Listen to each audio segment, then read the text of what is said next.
So we stopped with you somewhere here after the major paradigm of triple knowledge or triple vision of the Veda, 3 in 3, triple supermind, triple svar, 3 worlds of mental consciousness, vital and physical were introduced. It's a very special picture. I recommend you to look at it again and again and think over how we are constituted. It's actually a very good map of Indian psychology. Yeah?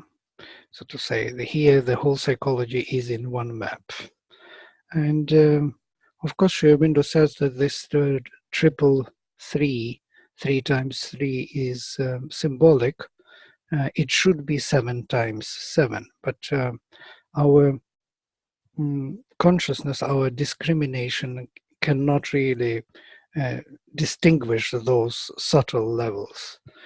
We do not have that power of mind, consciousness to see it. We can see these 9 levels or 12 levels. Last time I mentioned that these levels are also chakras in our system, in our body. Mother mentions 12 levels of consciousness or 12 chakras. Here they are in all this, all their kind of clarity, starting from physical, and ending with 3 rochanas, 3 higher chakras. These are 12 chakras of our being before the supramental consciousness is reached.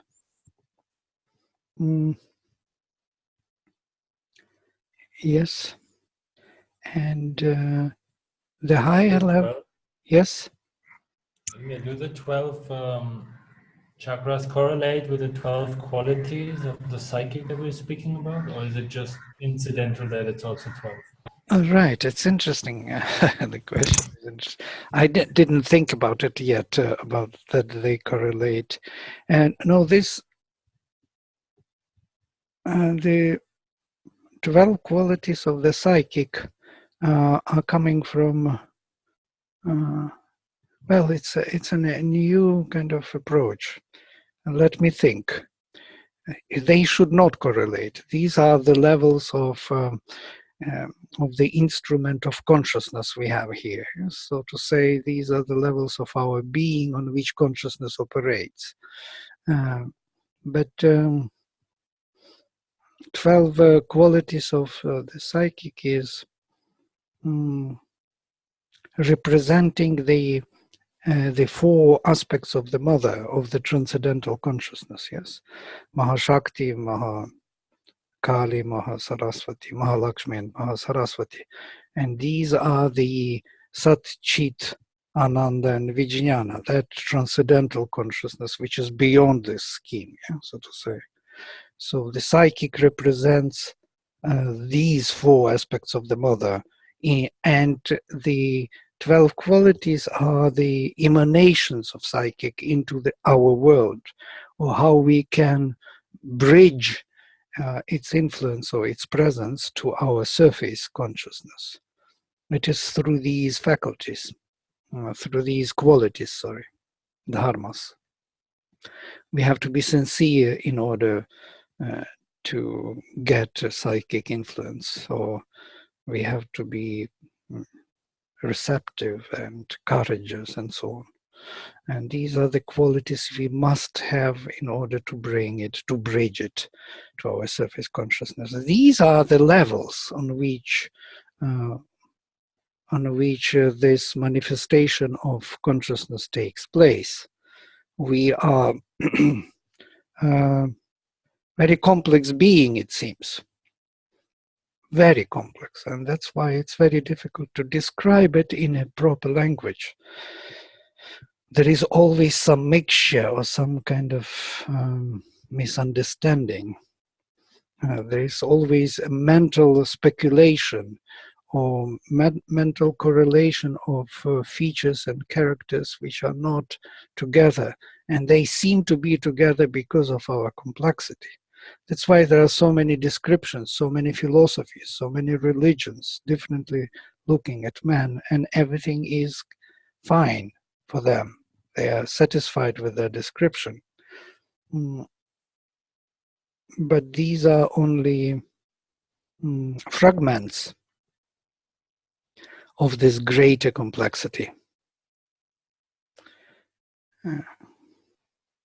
So higher levels he names as supramental overmind and intuitive mind. These are the three levels of the Svar world, the ray of the sun, as Sri Aurobindo says, Trirochanos, that link between supramental and our triple, well, these 9 levels world of heaven and earth. So heaven then, the 3 heavens are illumined mind, higher mind, and mind, which correspond to the chakras of Sahasrara, Ajna, and Vishuddha, respectively. And then we have a mental, vital, and physical vital, which correspond to Anahata, Manipura, and Svadhisthana. And then 3 physical worlds: mental, physical, vital, physical, and proper physical. Mental physical is our Kundalini, so to say, our Muladhara chakra, from which Kundalini is rising. It is on this level that we are becoming aware of the hidden force within. But there are also 2 lower chakras, which Mother mentions. One is on the level of the knees, and other is below our feet. And these are the physical, vital physical, and physical proper, to which we don't have easy access with our consciousness.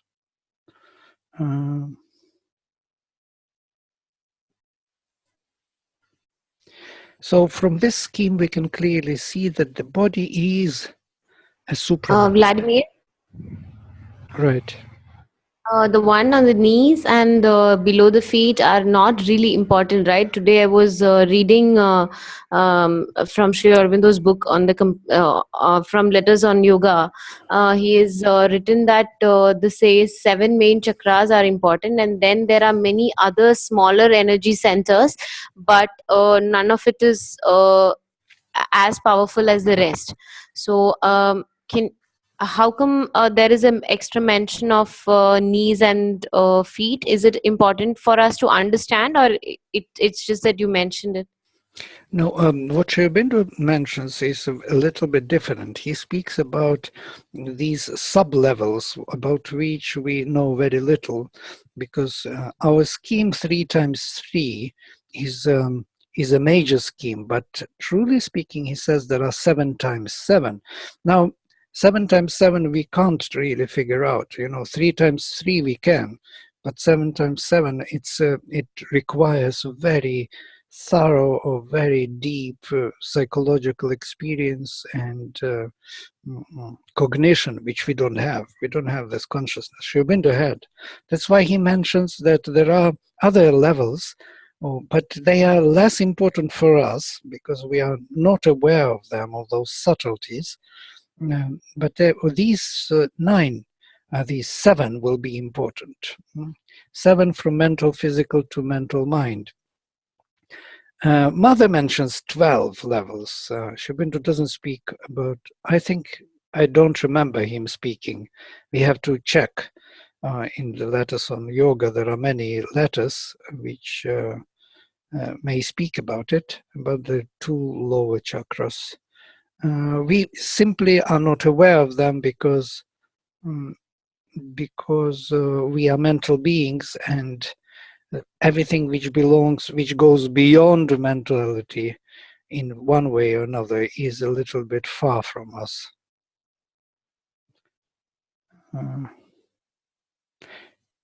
But yes. Vladimir, I read the same part, and as far as I remember it, he said that the 2 lower parts, physical and vital physical, they don't have clear centers. Like they are diffused. The vital physical, for example, he speaks somewhere about it being that layer around the nervous layer around the body enveloping it, and when that is pierced, then illness or something can enter through it. So he says there is no clear distinction. It doesn't have a center as such, as far as I understood that, the last two. Well, Mother speaks about that it is on the level of the knees. There is a level, if we are leveling it at all. Of course, if we are looking at them as principles on which we live, as layers of consciousness, universal, then of course not. But if we locate them into our physical body, I do not know, but Mother locates them, yes, on the level of the knees, and I'm sure they are not so formed in a sense because there is less consciousness there. So more to the physical, less there is that higher consciousness which can form or perceive them. For example, they speak about hair and teeth and nails. Skin itself is less conscious, yeah. So to say, more to the surface, less conscious it is. Closer to the physical as such, less it is reacting to what is happening in the system. Even body which is dying, as you know, the dead body, it still grows nails and hair is growing, you know, and after some time you open the sarcophagus and you can see the person has to be shaved because it is just growing there. So it doesn't care what happened to the system. It is so far away from the conscious center that it has its own, so to say, program. And so these centers are very difficult for us to enter because they are too far away from the center of consciousness. In that sense, we can't really reach them. If we could reach them, there would be a great change in the world. If our skin and hair and nails and everything will become more conscious, not perceptive, not sensitive, but conscious. It may be very sensitive, but not conscious. And it is, in general, less sensitive. You can cut your hair and nails and no problem until you come to the tissue. Then it's... Well, you provoked me talking about it. Sorry for this, going in this direction. I didn't want to become totally physical, but there is a part of ourselves which is totally physical. So what can we do? It is there. And it is different from other levels, very different from Kundalini Shakti and from the Muladhara chakra, very different.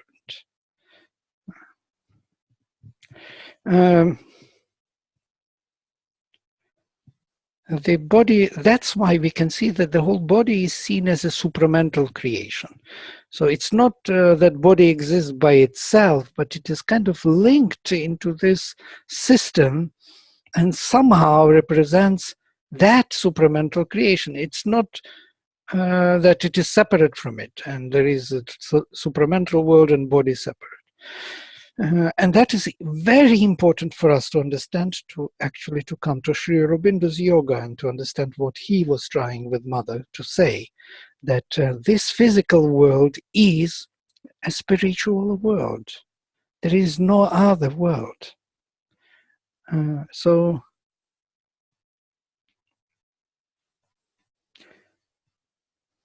And this world, our physical, vital, and mental instrument, is hosting, so to say, the soul. There is some other element in it which is, as we remember in our first presentation, entered this world and is living within it and is using this instrument.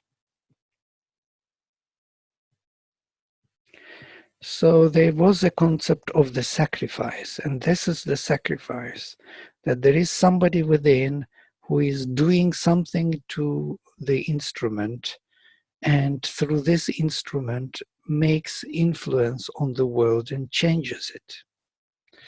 This change, transformation.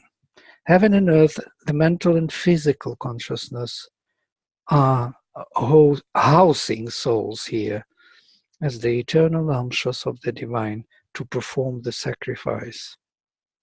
We are the eternal amshas, and we perform the sacrifice. They support and nourish them and protect them from abhava. This is also important to see where abhava is. Abhava is that chaos, that the abyss of inconscient, which they have descended to convert and to save. They descended into some total inconscient plane, and from there this formation was made, heaven and earth. So it is kind of described as something floating on the waters of the inconscient, as an egg or embryo. I made a picture with a kind of, for you to see. You can see here heaven and earth as an egg, and then this heaven and earth cracked. And what is interesting, that this crack between the two, maybe I should increase it. Do you see it enough? Yeah, it's clear. Okay. When it cracked, you will see that Agni appears on one side, Surya on another end of heaven, and Vayu in between. So I drew Vayu, just look at this, in a way that Vayu is a double turbulence, so to say. It is one foot is touching heaven and other foot is touching earth. But that from earth, which is coming to heaven, is not reaching heaven, and from heaven, which is coming to earth, does not touch earth. So in between there is this energy field, or the tension, and that tension between two polarities is Vayu, energy, electricity, or whatever you call it, the field, electrical field, electromagnetic field. This is the Agni of Antariksha, of the crack. There is also Agni there in the crack, and that is that electromagnetic field. It's kind of interesting to think that they saw it in this way, that the crack. So this crack in between, this Vayu, became the place of the sacrifice. They say that Vayu Pavamana is Yajna. It is there that the sacrifice is taking place. All the transformation is taking place in that crack, in that field. And if we look at this, how it takes place and what is Abhava, it is this way that all the superconscient and all the inconscient has an access through Antariksha to our world, to our mental and physical world. We introduce them into this transformation station. It is here that we transform them in this field, in this sacrifice of the connection of heaven and earth. Moreover, it is that battlefield of these forces of light and dark. These forces clash here in this middle between heaven and earth.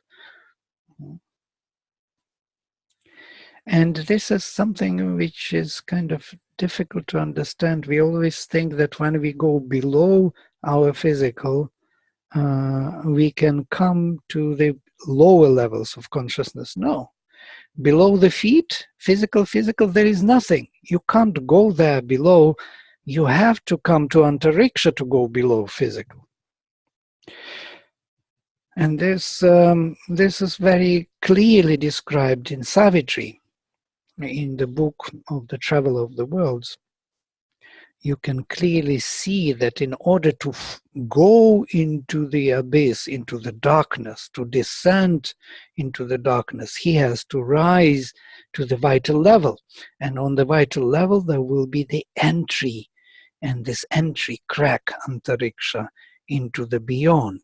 So the beyond is there, kind of linked in the middle to ourselves here, somewhere.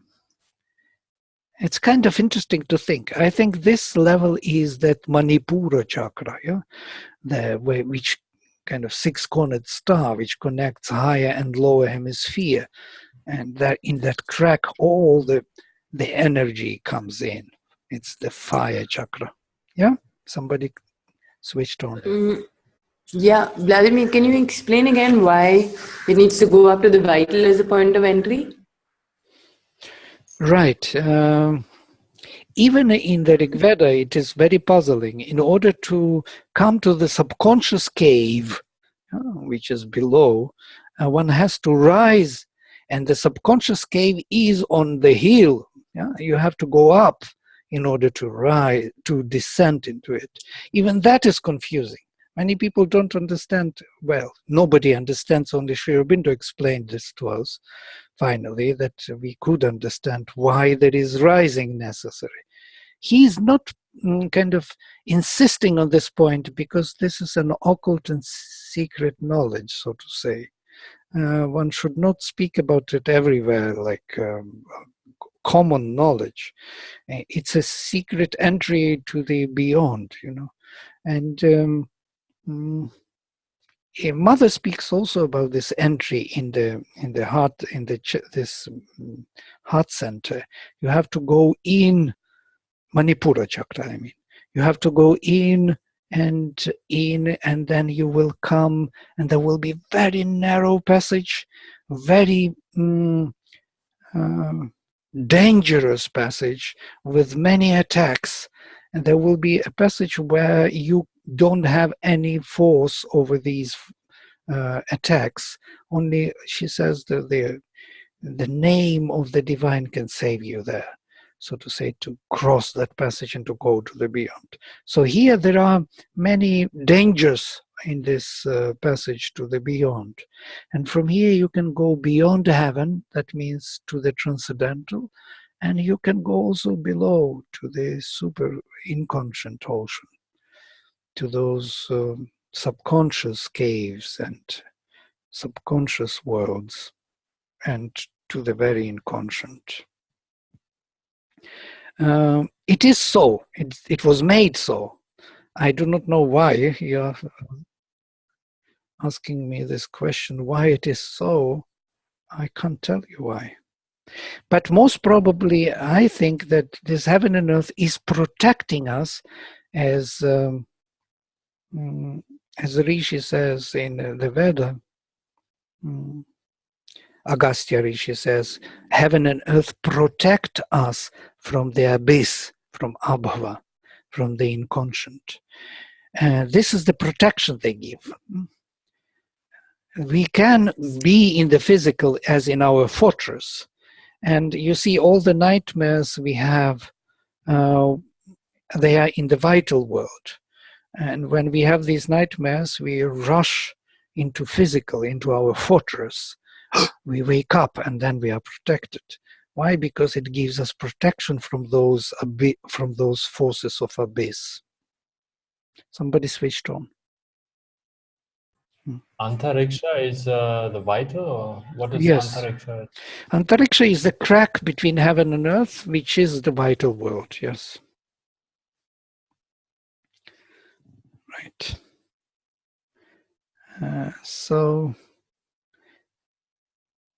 And this is the Vedic paradigm, yeah? This is the Vedic vision. That's why, but I have to continue. There is something interesting coming with this vision. So both are entering here in the Antariksha into this transforming station, yes, into this energy field where everything can be transformed by fire.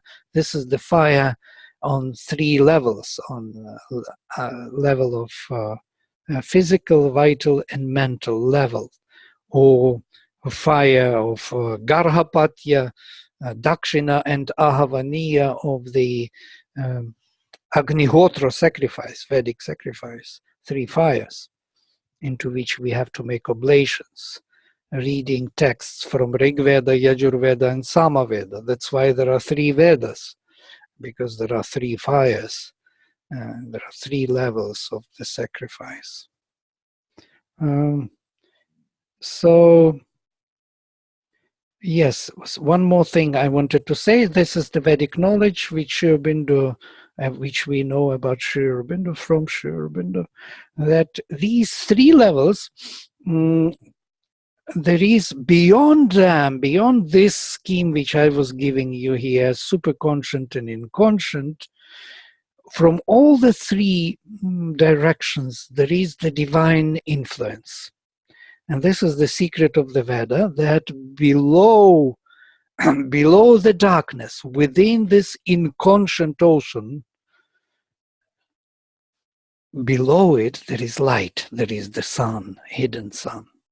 Now you can see here, Vishnu is from above, Brihaspati is from within the heart, and Rudra or Shiva is rising from below, holding that hidden, involved supermind, involved in nature, holding on all nature, ruling all the world from within.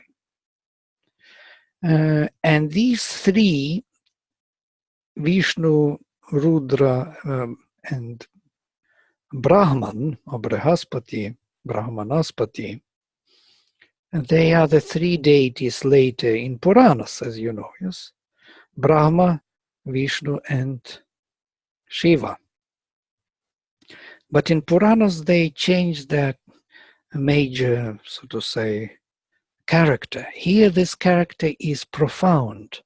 These deities are representatives of the supreme, of the transcendental supreme, entering from 3 different levels.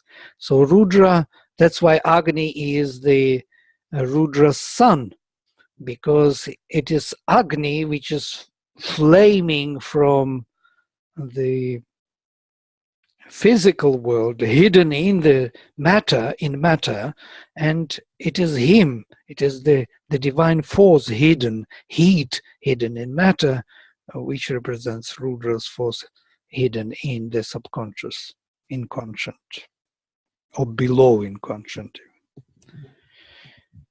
And this is the will, the divine will, rising towards its realization. And once this aspiration of Agni is supported by Brihaspati, that means the Lord of the divine intention, or the Lord of the divine word. Word here will be an intention. If it is put into words, the aspiration of will, which is rising in nature, is framed or formed by the word, by the conscious word, intention. It can reach to heaven. Heaven means higher heaven, beyond. And then Vishnu, with his messenger Indra, so to say, Indra is his elder brother, that means it is his action, will come and kind of send his flash of lightning through the Diauch, where Diauch is that heaven is our ceiling. It is ceiling which we cannot break. It can be broken only from above by Indra. Indra with his lightning will connect the transcendental from above. So the transcendental from below, from within, and from above has to connect here. And this is what these 3 fires truly represent, Surya, Vayu, and Agni, but on the smaller scale. On the bigger scale, these are the 3 devatas representing the supreme which have to connect. And this may be something new for you, because you never thought of them, of these great godheads, in this way. And that they are so functional and so necessary. And that our divine will, that heat in in our nature, that aspiration towards the perfection of nature is Rudra's force, and our speech faculty is Brihaspati's force arising from the heart ocean, as Rigveda says, as Vamadeva says. There is the heart ocean. It's also a very beautiful image. And then Vishnu from above. Vladimir, Suhani. Yes, Suhani. How is Rudra's force manifested? How the How Rudra is Rudra's force manifested? Rudra's force is manifested in, you see, Agni is his son. Just think about it. The divine will is his child. So the heat in nature, the energy in nature, everything which grows, which reaches out to heaven, all the movements of nature are to find the higher consciousness. Yes, it is that involved divine which is allowing or making it possible. Otherwise, nothing would evolve, and nothing would move and seek the divine. So this is Rudra's presence. All right, thank you. Vladimir, Yes. so in this scheme, there is this distinction between heaven and earth. And is there another world which is heaven, or isn't spirit a part of this very earth? Yes, it is. It is. Then why is the distinction between heaven and earth? Well, there would be no manifestation if there would be no distinction. There would be only one divine. So the distinction allows this kind of varieties of things to appear, the multitude of things. The distinction is the tool or the instrument to manifest all the details of the infinite being and consciousness here in a particular form. Yeah, they are all particular different forms because of this distinction. And we were talking about Samjnana already, and here the Samjnana would be very well explained if we could think of Dyauh as consciousness and Prithvi as power. Then power and consciousness got separated. And you can see that our physical world is less conscious and more powerful than our lofty consciousness, mental consciousness, which is more conscious and less powerful. Doesn't have an immediate kind of result or immediate effect on our physical being. So there is this delay, there is this gap, which has a very important functional role to manifest all a part of the same world, of the same infinity in a certain sense. Right. Okay, yeah. And look at how I'm drawing. I'm drawing not the world only from above, which is the transcendental svar, but I'm drawing it also from here, from below and from the side. So we are like in the bubble, so to say. The whole manifestation is within the supramental. Not the supramental is out and we are here, yes? It is when we are inside we see that supramental is somewhere there. But truly speaking, supramental is not only above, it is also around and it is also below. It is everywhere. Yeah? And we are inside. We are a bubble inside. The whole manifestation, the whole universe, infinite universe is a bubble inside this infinite supreme being. That's what Sri Krishna says in the Gita, that first he says, I am in this world, or my Atman is in the world supporting it. And then he says, no, it's not even like that. It is the world in me, not I am in the world. And this, of course, nobody can understand until you see the whole picture like this, that we are a bubble within the supramental. We are the gap made within the infinite being, where things are manifested in their details, infinite details.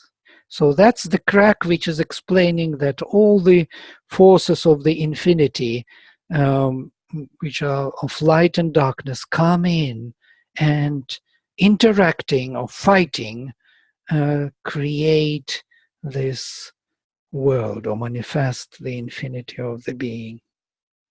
So this is the place of manifestation, heaven and earth.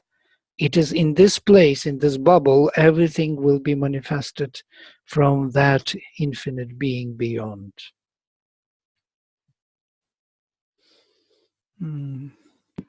Thank you.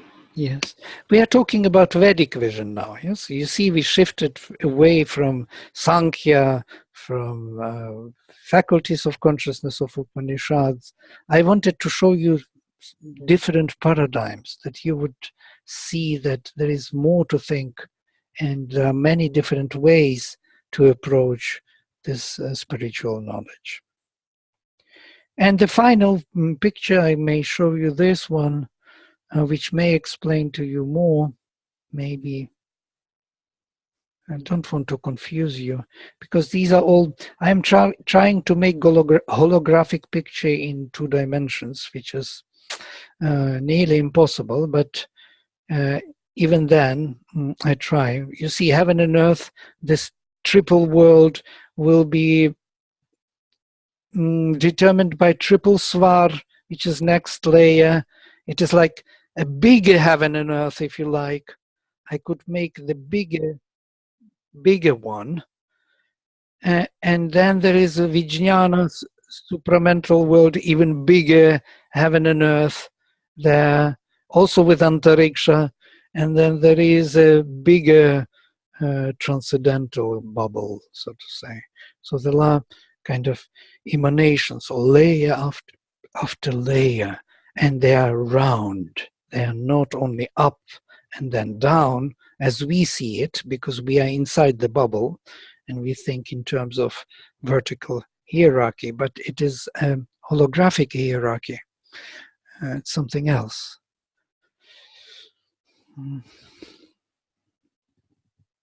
All right, I just gave you an idea.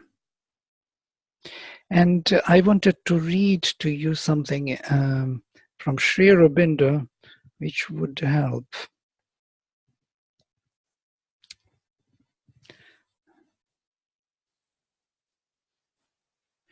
Here it is. Now look at this, what Sri Aurobindo says, and it would help us.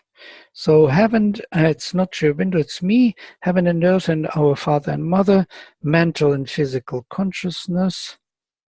Can't see it. Mental and physical consciousness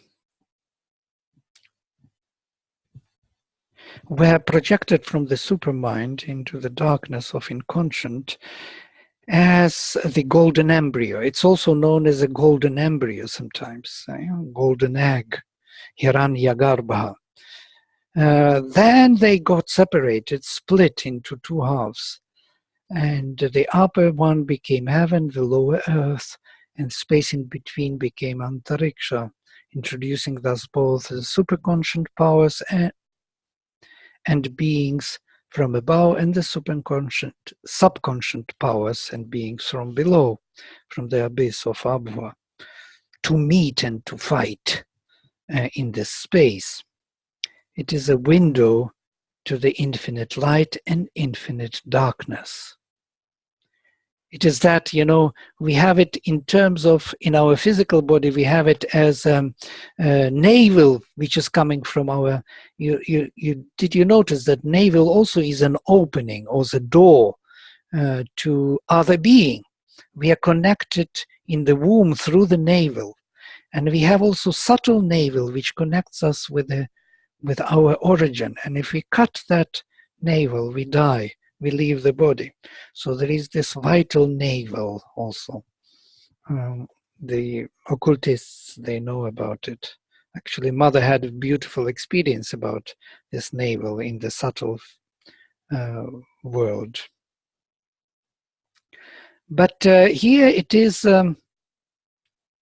from within this space, the soul of man is growing, so to say, to the surface of consciousness, supported by our physical and mental beings. So the soul, this is the level where the soul enters here. This is the antariksha. That's why we have psychic being beyond heart center, beyond our plexus solaris center. There, when we go deep, deep, deep there, we will find, if we go deep, deep here, we will find our soul there. So this is the entry for the soul. And all other powers, not only the soul, there will be many of them entering there. So Sri Aurobindo says, interestingly here, I want to read his quotation. Thus the soul is a battlefield full of helpers and hurters, friends and enemies. It is this level, says Sri Aurobindo, about the Vedic symbolism of the sacrifice. All this lives, teems, is personal, is conscious, is active. We create for ourselves by the sacrifice and by the word, shining seers, heroes to fight for us, children of our works. These are all symbols of the Veda. Heroes, children of our works, these are our creations. The soul of man is the world full of beings, a kingdom in which armies clash to help or hinder supreme conquest, a house where the gods and our guests are our guests, and which the demons strive to possess, because they also can enter from another side. The fullness of its energies and wideness of its being make a seed of sacrifice spread, arranged and purified for a celestial session. Such are some of the principal images of the Veda, and a very brief and insufficient outline of the teaching of the forefathers. So understood, the Rig Veda ceases to be an obscure, confused, and barbarous hymnal. It becomes the high aspiring song of humanity. Its chants are episodes of the lyrical epic of the soul in its immortal ascension.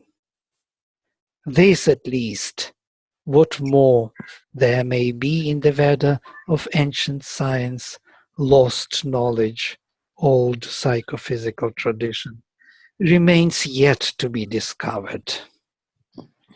I'm just kind of reading this because these are beautiful words, kind of inspiring us to look into this paradigm and to find knowledge for ourselves. Right? All right. I will finish the presentation. There are a few more slides. I'm not sure that they are needed. Yes, the aim. The aim of the sacrifice was the union, according to the Brahmanas, the union of these three fires, the union of three levels of physical consciousness with the three spaces of the vital and three heavens of the mental consciousness. So to say, all of them have to be united into one heaven and earth, yeah, with Antariksha, have to become one energy field.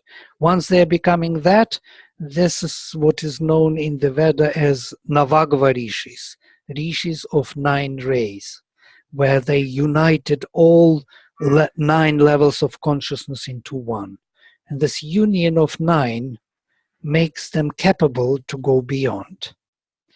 So for it effectuates an ascent to Svar, to the 10th level. Then they become Dashagva Rishis, Rishis of 10 rays. And this is the whole topic in the Rig Veda. It's the aim, yes, to break through, to overgrow the containment of heaven and earth. So we have to overgrow, to go beyond. So for it effectuates an ascent to Svar with its 3 luminous realms, Trirochana, introducing thus the supramental consciousness into the lower hemisphere. So here I stop. And if you have some questions or you want to discuss something, you're most welcome.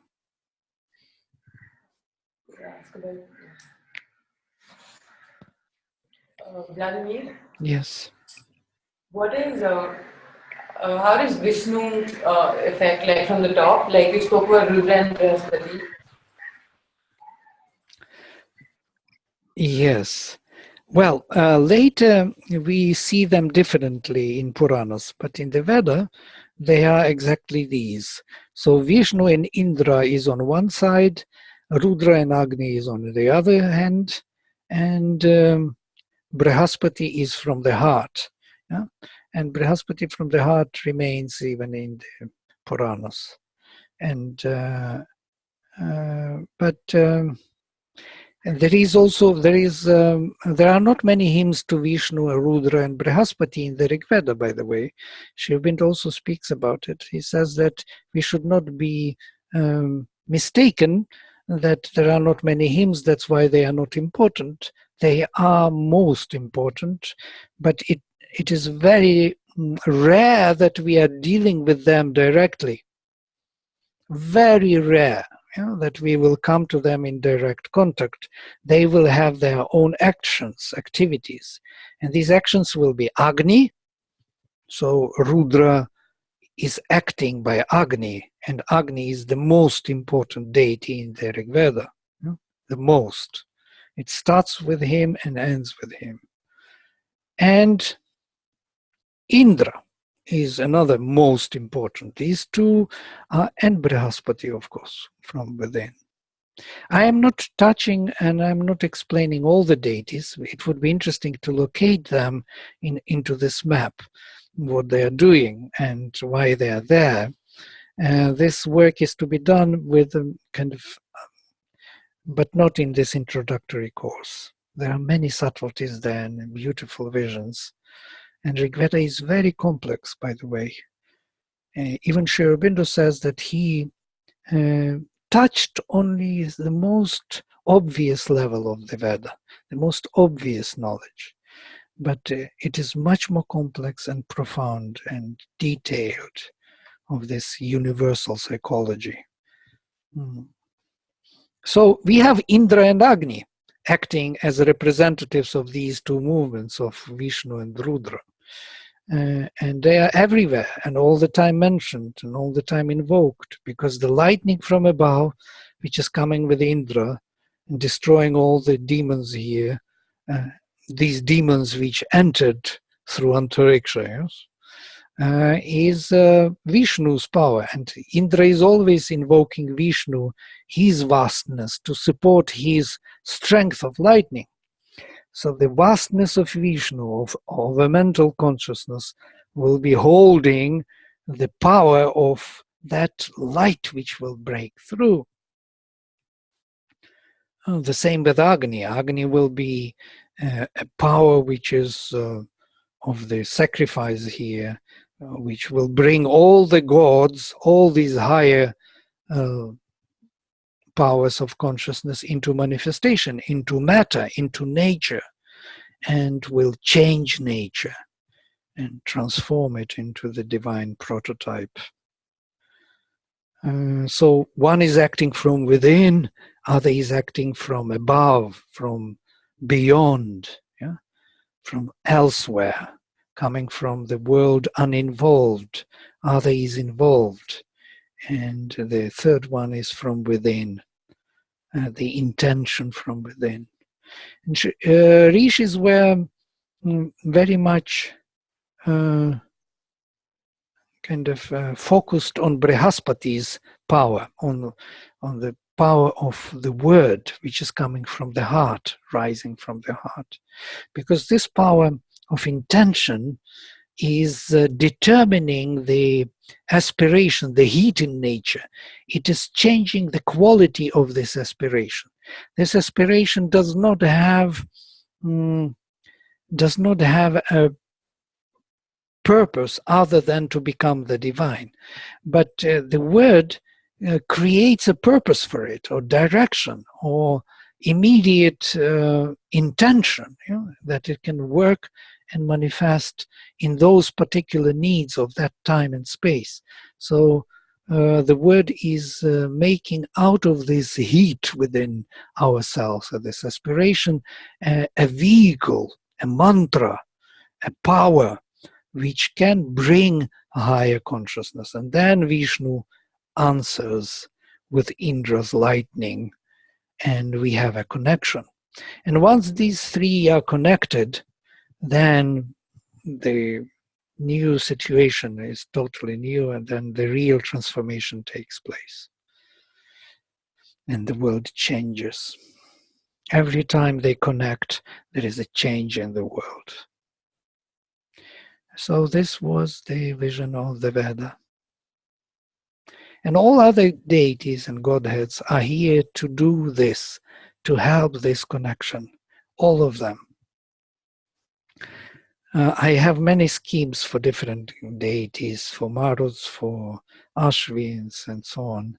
And all of the godheads which are not so prominent are also here. The solar deities, Adityas, and so on. Adityas we already spoke about in another vision. They present a grand picture of the transcendental worlds, and these worlds manifested here. Yes, these are the Ghana of, this is the slide. So there are two levels of the superconscient and inconscient ocean, of the uniting consciousness and dividing consciousness, and all these seven of them are projected. And this is what Sri Aurobindo says, 7 times 7 for this world, which we cannot really see, but we can see 3 times 3 at least. Right? I'm kind of trying to overview again what we were talking. You mentioned sacrifice quite a few times. Could you go a bit into what that means, or are we going to do that in another session? To what that means again? The sacrifice. You just mentioned sacrifice, that it has to happen in the vital or the Manipura. But right. Just sacrifice again. Yes, this is the concept of the sacrifice again. Yes, I will say a few words. Though sacrifice is such a beautiful and vast topic, which we can really discuss many times, and there will be always something more to see. The sacrifice is the basic of the Vedic vision. Yeah, it starts with this and ends with sacrifice. Sacrifice is the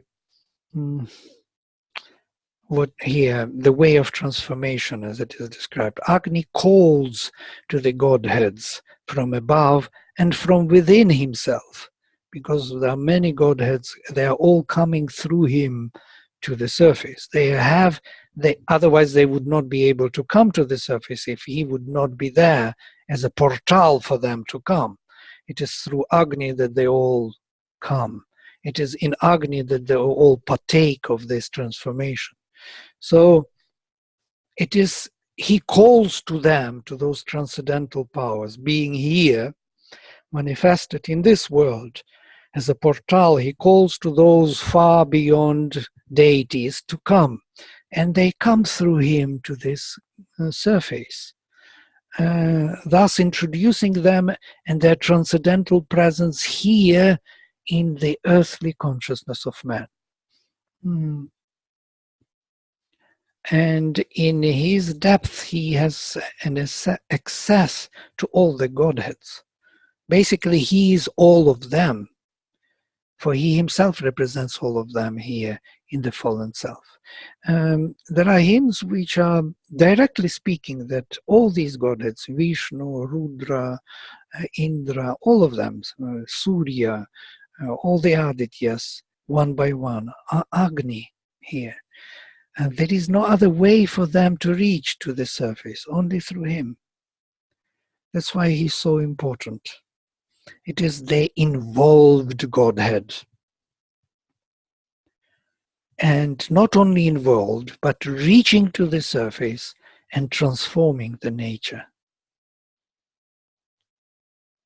Without this force, nothing can be done. That's why Veda can be seen as, truly speaking, Shaivik. Because it is this Agni which is transforming nature. Later, you will see in the post-Vedic literature, especially, it becomes less and less important Agni. It becomes only a receiver of oblations to feed the gods. Gods are becoming very small beings for certain, desires to be realized, certain egoistic aims we have to. We go to the priest, we want our daughter to join the university, or we want her to marry very well, and for that we give this donation to the priest, and he will make an oblation into the fire, asking for this, and so on. But truly speaking, this became very small because nobody believes anymore in Agni as a transformative power of nature.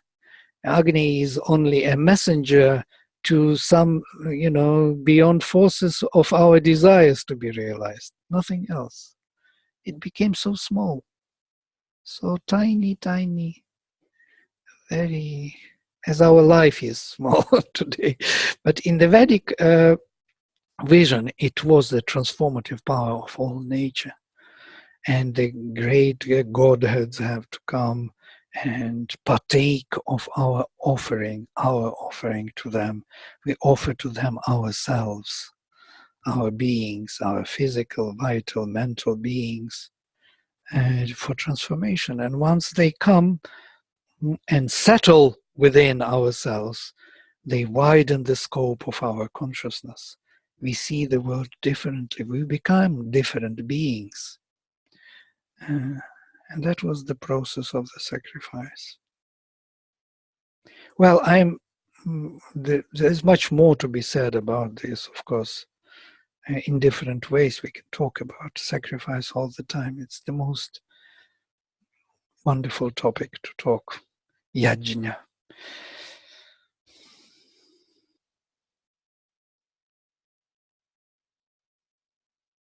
Yajna is from root yaj. And there is a question what it means, and Agni is from root Ag. Sri says, Yaska says it can be from root starting with E even, not with A, as ancient etymologists are mentioning. It can be Ij root, or Aj. You see, Aj in the Sanskrit grammar will give Agna as PPP, as participle perfect passive voice. It will give Agna, like Bhaj gives Bhagna, Aj, Agna. So there is root Aj, and Aja is the vehicle of Agni. Aja, unborn, or the goat, literally unborn self. And this unborn self, root Aj, is to drive forward. And actually that's what Agni does. He is Ajati, he drives forward. And it could be that Aj, and weak form of Aj will be Ij, that Yajna is from Yaj, weak form of each is Ij, can be of the same root. So Agni and Yajna can be of the same root. Only derived and derivations went from the same source into two different words and fixed two different concepts. It's a good thought, by the way. It is bothering me all these years that they are very close, these two. And even in Slavic languages, it is Yagnya. Yagnya is the lamb. And it's kind of interesting that Yagnya, lamb, is the vehicle of Agni. And even in Christianity, when they speak about Jesus, they say that he is the Lamb of God, that pure lamb. You remember we mentioned Abrahamic sacrifice of his son, where he hears the voice, don't bring me the body of your son, give me a pure lamb.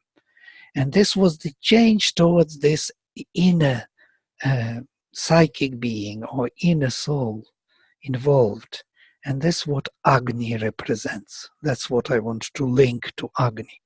This kind of force, consciousness present within us, the divine, which is making the transformation and the sacrifice.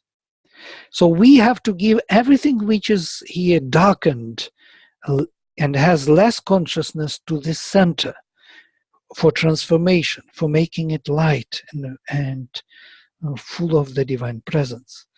And that is the sacrifice.